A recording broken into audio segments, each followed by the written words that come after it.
Good morning students. आज हमारे geography के class 12th chapter number 9 secondary occupation या द्वितीयक उद्योग जो है उसके लास्ट टॉपिक पे हम लोग बात कर रहे हैं सूती वस्त्र उद्योग या वस्त्र उद्योग या टेक्सटाइल इंडस्ट्री। देखिए, वस्त्र उद्योग या टेक्सटाइल इंडस्ट्री की अगर हम बात करते हैं तो सबसे इम्पोर्टेंट चीज़ ये रहती है कि हम चाहे कुछ भी कहें, हमारी जो मूलभूत आवश्यकताएं हैं, जो हमारी बेसिक नीड है, जैसे जिसमें हम लोग कहते हैं रोटी, कपड़ा और मकान, है ना, फूड, क्लोथ और हाउस। तो क्लोथ या कपड़ा या टेक्सटाइल जो है एक हमारी बेसिक नीड हो जाती है और उस बेसिक नीड को फुलफिल करना हमारे लिए बहुत इम्पॉर्टेंट है। क्यों इम्पॉर्टेंट है ये हम सब जानते हैं, ठीक है। अब ये जो बेसिक नीड है, शुरुआत की बात करें तो शुरुआत में जो कुटीर उद्योग थे, कॉटेज इंडस्ट्रीज़ थी, छोटे उद्योग थे, उनके थ्रू, उनके माध्यम से जो है हमारी नीड फुलफिल हुआ करती थी। लेकिन स्पेशली हम बात करें 17वीं 18वीं शताब्दी की, तो उस समय जो औद्योगिक क्रांति हुई यूरोप में और स्पेशली इंग्लैंड में, जो औद्योगिक क्रांति या जो इंडस्ट्रियल रेवोल्यूशन हुआ, उसके बाद टेक्सटाइल इंडस्ट्री या जो वस्त्र उद्योग था उसका सर्वाधिक विकास हुआ। और मैं आपको बता दूं कि ये जो इंडस्ट्रियल रेवोल्यूशन या औद्योगिक क्रांति हुई थी, ये असल में हुई ही, अगर हम इंडस्ट्री की बात करते हैं तो टेक्सटाइल इंडस्ट्री या वस्त्र उद्योग में ही हुई थी। इसीलिए औद्योगिक क्रांति के बाद से इस उद्योग का बहुत ज़्यादा विकास हुआ। इस उद्योग को हम लोग 4 उद्योगों में विभाजित कर देते हैं, 4 पार्ट्स में डिवाइड कर देते हैं। 4 टाइप ऑफ टेक्सटाइल इंडस्ट्री की हम लोग बात करते हैं, जिसमें पहला कॉटन टेक्सटाइल इंडस्ट्री या जिसे हम सूती वस्त्र उद्योग कहते हैं। दूसरा ऊनी वस्त्र उद्योग है जिसे हम वूलन टेक्सटाइल इंडस्ट्री कहते हैं। तीसरा जो है सिल्क टेक्सटाइल की हम लोग बात करते हैं, जिसमें हम लोग जो है सिल्क की कपड़े की बात कर लेते हैं, इंडस्ट्री की बात कर लेते हैं। चौथा हम लोग जो है जूट टेक्सटाइल की बात करते हैं, जूट वस्त्र उद्योग की बात करते हैं। तो अभी हम लोग देखते हैं सबसे पहले वस्त्र उद्योग के अंतर्गत सूती वस्त्र उद्योग या cotton textile industry. Cotton textile industry की जो हम बात करते हैं, इसमें हम लोग देखें तो देखिए सबसे पहले ये सर्वाधिक प्राचीन उद्योग है, यानी ओल्डेस्ट इंडस्ट्री है। कौन सी? कॉटन टेक्सटाइल इंडस्ट्री या सूती वस्त्र उद्योग। मैंने जैसा आपको बताया कि सबसे पहले जो औद्योगिक क्रांति हुई थी, जो इंडस्ट्रियल रेवोल्यूशन हुआ था, वो सूती वस्त्र उद्योग के अंतर्गत ही हुआ था। यहाँ पर जो हमें कच्चा माल चाहिए वो कपास के रूप में चाहिए, यानी जो रॉ मटेरियल है वो यहाँ पर कॉटन है, और उससे ही वस्त्र निर्माण किया जाता है। इसमें अगर हम लोग देखें, यूनिट्स की बात करें, इकाइयों की बात करें, तो जो कपास है उससे धागा बनाया जाता है, ठीक है। सबसे पहले हम धागा बनाते हैं, धागा बनाने के बाद में जो है फिर उससे कपड़ा बुना जाता है, कपड़ा तैयार किया जाता है। आवश्यक कारक देखें, अगर हम लोग सूती वस्त्र उद्योग के या कॉटन इंडस्ट्री के हम लोग इम्पॉर्टेंट फैक्टर्स देखें जो चाहिए, जैसे हमने फैक्टर्स की पहले भी बात करी थी, लगभग वही फैक्टर्स हैं। कुछ स्पेसिफिक फैक्टर हैं जो cotton industry, cotton textile industry के लिए हमें चाहिए, वो हम देख लेते हैं। कच्चा माल या रॉ मटेरियल चाहिए कपास के रूप में हमको, कॉटन के रूप में। फिर शक्ति के संसाधन चाहिए, एनर्जी सोर्स चाहिए, चाहे वो कोल से, कोयले से मिले या फिर वो जल विद्युत से मिले, किसी भी रूप में हमें मिले। सस्ते व कुशल श्रमिक चाहिए, चीप एंड स्किल्ड लेबर, ठीक है। यहाँ पर एक इम्पॉर्टेंट जो फैक्टर आता है वो चाहिए, सूती वस्त्र उद्योग या कॉटन टेक्सटाइल इंडस्ट्री में हमको आर्द्र जलवायु की आवश्यकता होती है। जहाँ पर जलवायु आर्द्र होती है, यानी जहाँ पर ह्यूमिड क्लाइमेट होता है, वहीं पर ये इंडस्ट्री डेवलप हो सकती है, वहीं पर से उस उद्योग का विकास हो सकता है। और क्यों हो सकता है? क्योंकि अगर ह्यूमिड ना हो, मौसम में आर्द्रता नहीं हो, जलवायु में आर्द्रता नहीं हो, तो इसका धागा बार बार टूटता है बुनाई करते समय, कपड़े की बुनाई करते समय। इसीलिए जो है ह्यूमिड क्लाइमेट या आर्द्र जलवायु बहुत ज़्यादा ज़रूरी है। इसीलिए आप देखेंगे कि मोस्ट ऑफ जो कॉटन टेक्सटाइल इंडस्ट्रीज़ हैं वो आर्द्र जलवायु प्रदेशों में या जो ह्यूमिड क्लाइमेट के रीजन्स हैं वहीं पर आपको देखने को मिलेंगी सबसे ज़्यादा, ठीक है। फिर पानी या कह लें कि जल या वाटर की ज़रूरत है। पर्याप्त पूंजी किसी भी इंडस्ट्री के लिए चाहिए होती है, कैपिटल की ज़रूरत होती है, मार्केट चाहिए, गवर्नमेंट सपोर्ट चाहिए, सरकारी प्रोत्साहन चाहिए, जो हमने जिन पे पहले भी बात करी हुई है। तो ये सारे फैक्टर्स जो है इम्पॉर्टेंट है, ये होने चाहिए, और इन फैक्टर्स पर ही जो है ये पूरी की पूरी इंडस्ट्री बेस्ड होती है। प्रमुख उत्पादक देशों की बात करें, मेजर प्रोड्यूसिंग कंट्रीज़ की बात करें, तो सबसे पहला नाम आता है चाइना का या चीन का। चाइना या चीन की भी बात करते हैं तो वहाँ पर कुछ स्पेसिफिक एरियाज़ हैं, जैसे शंघाई, कैंटन, सिंगटाओ, टिनसिन, शातुंग और डेयरिंग। ये जो है जो सूती वस्त्र उद्योग या कॉटन टेक्सटाइल इंडस्ट्री है, उसके मेजर प्रोड्यूसर एरियाज़ हैं चाइना में। भारत की बात करें, इंडिया की बात करें, तो महाराष्ट्र, गुजरात, तमिलनाडु, पश्चिम बंगाल और राजस्थान का नाम आता है। भारत की चर्चा हम लोग आने वाले चैप्टर्स में और करेंगे, राजस्थान की भी हम लोग आने वाले चैप्टर्स में चर्चा करेंगे। उसके बाद संयुक्त राज्य अमेरिका या यूएसए की बात आती है, जिनमें न्यू इंग्लैंड, मध्य अटलांटिक राज्य, मिड अटलांटिक स्टेट्स, दक्षिणी एप्लेशियन राज्य, साउथ एप्लेशियन स्टेट्स की बात करी जाती है टेक्सटाइल इंडस्ट्री में। उसके अलावा रशिया और जापान जो है, यानी रूस और जो जापान है, वो भी सूती वस्त्र जो है उद्योग के उत्पादक देश हैं, जहाँ पर सूती वस्त्र उद्योग का उत्पादन किया जाता है। कॉटन टेक्सटाइल इंडस्ट्री में कॉटन टेक्सटाइल का प्रोडक्शन किया जाता है, सूती वस्त्र का उत्पादन किया जाता है। तो ये हुआ हमारा सूती वस्त्र उद्योग। अब देखो, सूती वस्त्र उद्योग में अभी एक नई प्रॉब्लम आ रही है। वो प्रॉब्लम क्या है? वो प्रॉब्लम है कि जो आर्टिफिशियल जो धागा है, जो आर्टिफिशियल हम कह सकते हैं टेक्सटाइल है, उससे अब इसको काफ़ी ज़्यादा कंपटीशन करना पड़ रहा है ना। तो आर्टिफिशियल जो टेक्सटाइल है या आर्टिफिशियल कपड़ा जो है, उससे जो है सूती वस्त्र उद्योग को जो है बहुत ज़्यादा जो है क्या करना पड़ रहा है, कंपटीशन या प्रतिस्पर्धा करनी पड़ रही है, और वो एक फैक्टर है। साथ ही क्योंकि इसमें सस्ते श्रमिक की आवश्यकता होती है और सस्ती चीज़ें चाहिए होती है, तो अब ये जो पूरा का पूरा इंडस्ट्री है, ये अब विकसित देशों से कम विकसित देशों की ओर, यानी जो डेवलप्ड कंट्रीज़ हैं उनसे जो कम डेवलप्ड कंट्रीज़ हैं, वहाँ पर अब ये शिफ्ट हो रहा है, वहाँ पर अब ये मूव हो रहा है। कौन सा? सूती वस्त्र उद्योग या कॉटन टेक्सटाइल इंडस्ट्री की हम बात करते हैं। तो उसके बाद दूसरा जो वस्त्र उद्योग आता है वो है ऊनी वस्त्र उद्योग, इसे हम वुलन टेक्सटाइल इंडस्ट्री कहते हैं। वुलन टेक्सटाइल इंडस्ट्री 17वीं शताब्दी में इंग्लैंड में विकसित हुई। उद्योग तो पहले से डेवलप था, उद्योग तो था, लेकिन जो इसका डेवलपमेंट हुआ वो 17वीं सेंचुरी में इंग्लैंड में इसका जो है सबसे ज़्यादा डेवलपमेंट हुआ।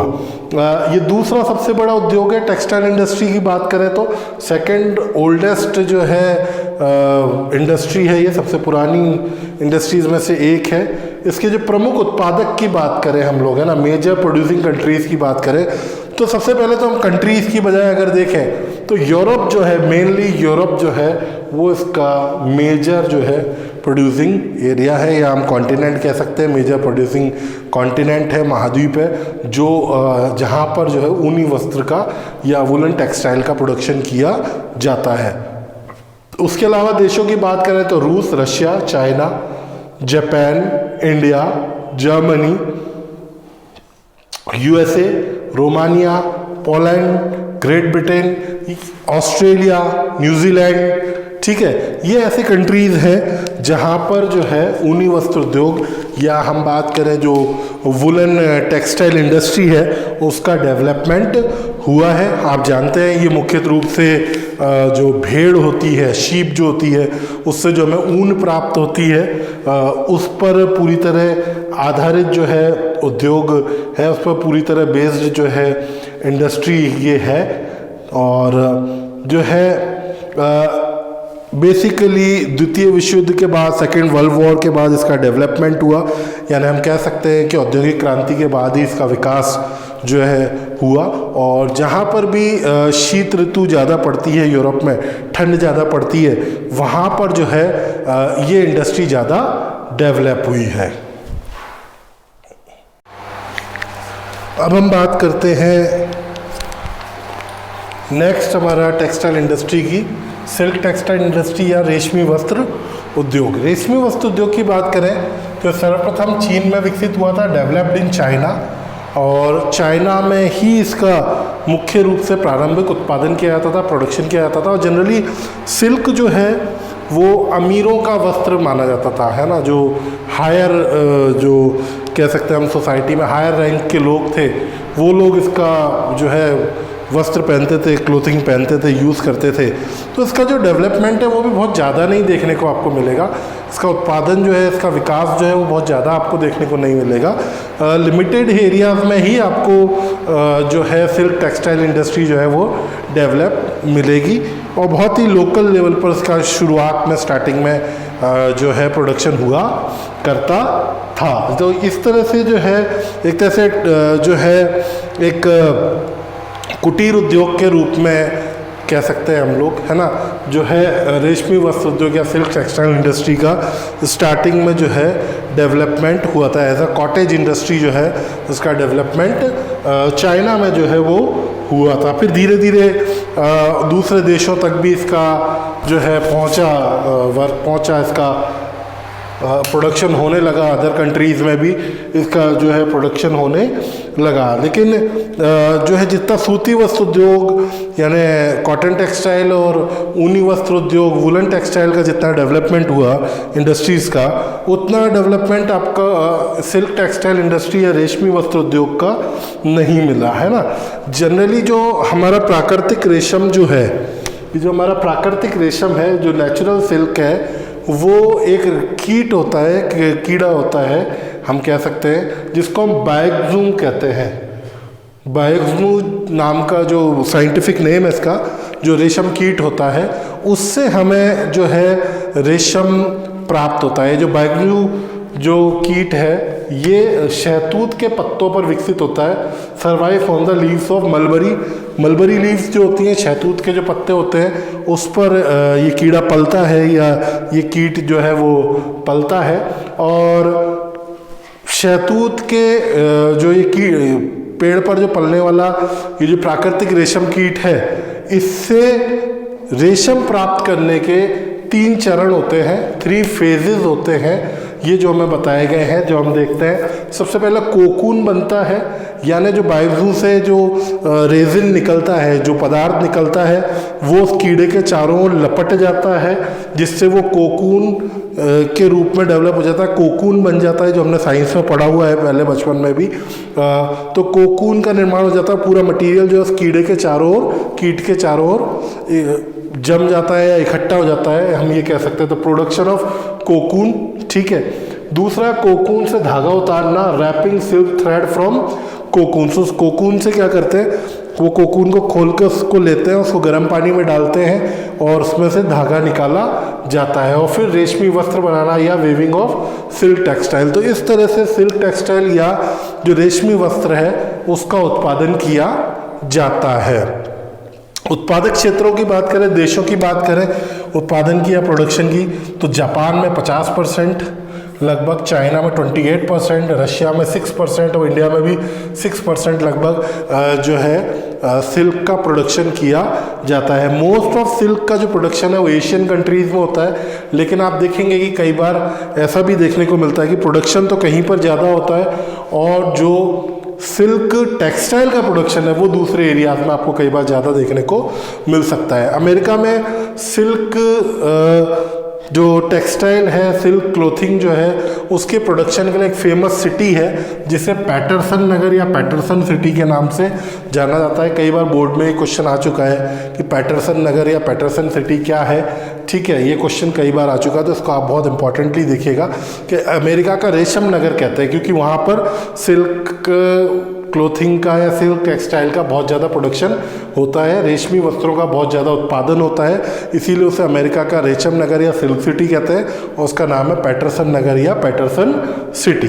तो इस तरह से हम लोग जो है रेशमी वस्त्र उद्योग या जो हमारी सिल्क टेक्सटाइल इंडस्ट्री है उसको देखते हैं। आप देखिए कि सिल्क महंगा एक वस्त्र होता है और इतना ज़्यादा प्राचीन काल में, एंशिएंट टाइम में फेमस था कि इसका जो यहाँ से व्यापार होता था, बिजनेस होता था, उस रूट को ही, चाइना से जो रूट निकलता है, सिल्क रूट का नाम दे दिया गया, उसको ही रेशम मार्ग का जो है नाम दे दिया गया। एशिया की बात करें तो एशिया में के जो देश है वो लगभग 85% जो है रॉ सिल्क जो है, रॉ सिल्क या कच्चा रेशम, इसका उत्पादन करते हैं, इसका प्रोडक्शन करते हैं। लेकिन 35% ही सिल्क क्लोथ्स का प्रोडक्शन कर पाते हैं। 35% ही रेशमी वस्त्रों का उत्पादन कर पाते हैं। कहाँ की बात मैं कर रहा हूँ? एशिया की मैं बात कर रहा हूँ। एशिया में 85% रॉ सिल्क या कच्चा रेशम का प्रोडक्शन होता है, लेकिन 35% ही सिल्क क्लॉथ या रेशमी वस्त्रों का जो है प्रोडक्शन हो पाता है। तो ये एक चीज़ हमें देखने को मिलती है। इसके बाद हम लोग बात करते हैं नेक्स्ट, हमारा जो टेक्सटाइल इंडस्ट्री, जूट वस्त्र उद्योग या जूट टेक्सटाइल इंडस्ट्री। जूट जो है जनरली हमारा जो पैकिंग मटेरियल होता है, पैक करने का जो सामान होता है, उससे रिलेटेड है। तो इसमें जो है हम देखेंगे कि टाट, बोरी, जूट के कपड़े, मोटी दरियों का उत्पादन से रिलेटेड है। Production of sack, jute cloth और थिक दरीज जो है उनसे रिलेटेड है। जो हम लोग बाजार से जो बोरियां या कट्टा लाते हैं वो असल में जूट से निर्मित होती हैं। और जूट के उत्पादन या प्रोडक्शन की बात करें तो भारत और बांग्लादेश, इंडिया और बांग्लादेश जो है उसका पूरी तरह से पूरी दुनिया में जो है एकाधिकार हम कह सकते हैं। जूट के प्रोडक्शन में या जूट के उत्पादन में सर्वाधिक भारत और बांग्लादेश में ही होती है। और ये ही दुनिया के है जो है दूसरे देशों को जो है जूट निर्यात करते हैं, एक्सपोर्ट करी जाती है जूट। अब जूट के साथ जो है कपास को मिलाकर या कॉटन को मिलाकर भी नए टाइप के जो वस्त्र हैं, टेक्सटाइल है, उसको डेवलप किया जा रहा है, उसको निर्मित किया जाता है वस्त्रों को। इस तरह की चीज़ें करी जाती है। और भारत में और बांग्लादेश की बात करें तो जो गंगा यमुना का डेल्टा एरिया, गंगा ब्रह्मपुत्र का जो डेल्टा है ना, वहाँ पर जो है उस एरिया में जूट प्रोडक्शन सर्वाधिक किया जाता है। तो वो वहाँ पर भारत का पश्चिम बंगाल आ जाता है और जो है आप देखते हैं कि बांग्लादेश आ जाता है वहाँ पर, इसीलिए सर्वाधिक जो है जूट का प्रोडक्शन होता है। तो इस तरह से ये जो वस्त्र उद्योग है, टेक्सटाइल इंडस्ट्री है, ये कंप्लीट होती है। साथ ही हमारा चैप्टर नंबर जो 9 था वो भी कंप्लीट होता है। आशा करता हूँ कि आपको चैप्टर समझ में आया होगा। अगर कुछ प्रॉब्लम्स रहती है, क्वेरी रहती है तो आप मुझसे ज़रूर पूछ सकते हैं। नेक्स्ट वीडियो में हम लोग नेक्स्ट चैप्टर्स के साथ मिलेंगे। जब तक के लिए थैंक यू और अपने आप को सुरक्षित रखिए, सेफ रहिए।